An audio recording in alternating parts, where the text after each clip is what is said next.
The developments in Rivers. We've got Achi Nwobodo, who is a legal practitioner and a member of the APC. So we'll be looking at both the legal and political perspectives on this matter. Thank you for joining us this morning.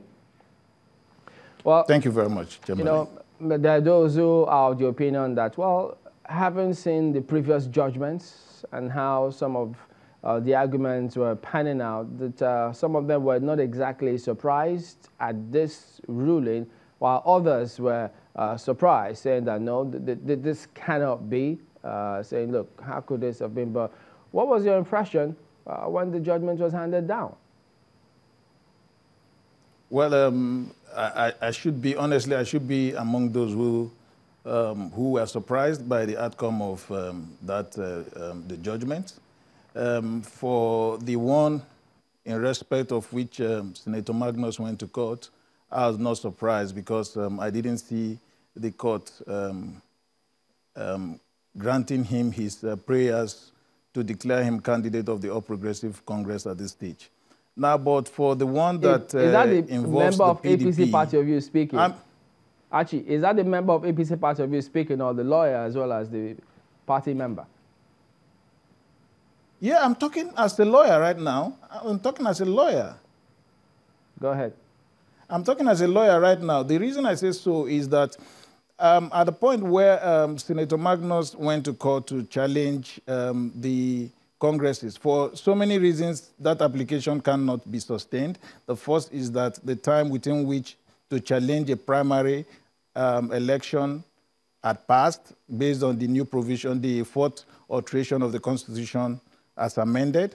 And then the second part of it is that the only condition, Tony Cole's name having been submitted to INEC and accepted, the only condition that can warrant the removal of Tony Cole is as provided by the Electoral Act, and that is either Section 35 or 36, upon withdrawal of Tony Cole or upon death. Neither of those has happened. Now, coming to the issue here. Yeah, you know, issue of...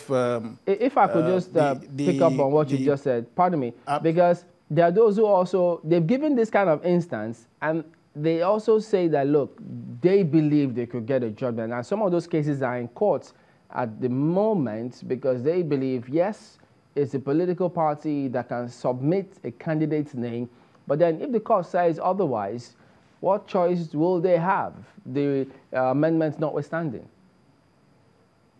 No. You see, you must situate the facts of the cases as they come. Now, for those who go to court before INEC submits the name to, before the party submits the name to the INEC, they've caught up with the timing. So in that case, even when the party eventually submits the name of the candidate to INEC, the party would have been caught by the principle of sub judice. The matter was already in court list pendants before the party went to, before the political party submitted the name to INEC. So in that case, the cause of action survives the submission. Now, but in the case of Senator Magnus, he did not go to court until after the name of the candidate had been submitted to INEC. So it becomes difficult for you because the cause of action has already been extinguished. Is he compelling the court to, is he praying the court to compel Tony Cole to withdraw or compelling him to die? Of course, that is not the case. Yeah, but so actually, that's why we say that for Senator Magnus, yes. Yeah. Well, what if they argue that, well, the matter already had a life because this is a continuation of a matter, and as such, when it got to that stage, this had to come up. No, it's not a continuation of any matter. It's not a continuation of any matter. The matter that was before the court that went up to the Court of Appeal had to do with the Congress election, electing executive officers of the political party. It had nothing to do with the primary election in Rivers State, APC primary election. So the facts of the case were, they are distinct. They have nothing to do at all with the Congress election. And that is why we say that in election petition, pre-election matter, the courts have said that time is of essence. And this timing has also been integrated into the Constitution by Section 285 to say that you cannot sleep over your right and expect that the court should wait for you. As far as that matter concerning Senator Magnus is concerned, he slept over his right, assuming he had anyone, so he cannot resuscitate that matter as it is now. So having said that, I think I have to go over to the issue that borders on the case that was brought by the PDP. I say that I'm surprised as a lawyer that that outcome came from that judgment. And the reason I say so is simple. Now, it is elementary law that everything that has to do with the nomination of candidates of a political party begins and ends with that political party. If there's any dispute or any conflict arising therefrom, it is the candidates or the aspirants in that contest that go to court to challenge it.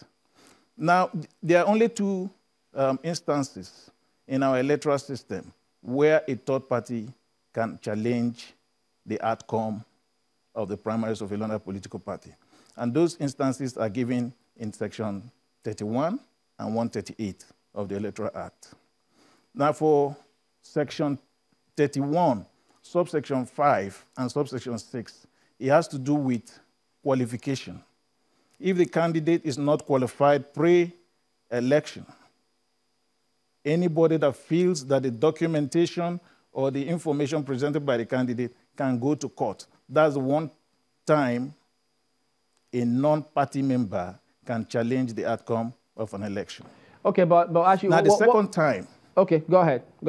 Yes, go ahead. Because, look, what some of them said was not that they're challenging in the manner with which you put it. They say, look, there had been a ruling previously. And if the ruling came forward and one party said, well, this ruling applied to that person and not to me, and then they go to court saying, look, court, could you interpret this so that we also can understand, since you are partakers in the same election, such that we can understand what exactly is going on here? Isn't that the basis upon which the ruling was given? No. Now, let's understand clearly that from law, before a party goes to court to dispute over any action, there must be a cause of action and there must be a right of action. The cause of action is the total facts and circumstances that give rise to the right of action. The right of action is the authority that enables the party to approach the court. Now, in this situation, the right of action has not arisen. Let us even assume, I'll get to the extreme part of my submission, but let us even assume that for the purposes of this argument, the judgment of Justice Chinwendu subsists, which is not the case. The only time that judgment endures or gives any legal right in favor of a third party is after the election. At that point, any candidate of any other political party who has won the election can go to court in an election petition under Section 138, subsection 1, to say that the person who has won the election is not a person validly nominated. Now, that is when the cause of action, the right of action arises. And that right of action is limited to anybody who participated in the election. It is not within the rights of a political party to dabble into the conflict of another political party as it relates to their primaries. So for PDP to go to court to say that the judgment of Justice Chinwendu subsists and they want the court to interpret it, of what right? What right do they have to do that? What right do they have? The right will only inure to them if the right will only inure to them after the election, and then the candidate of APC wins.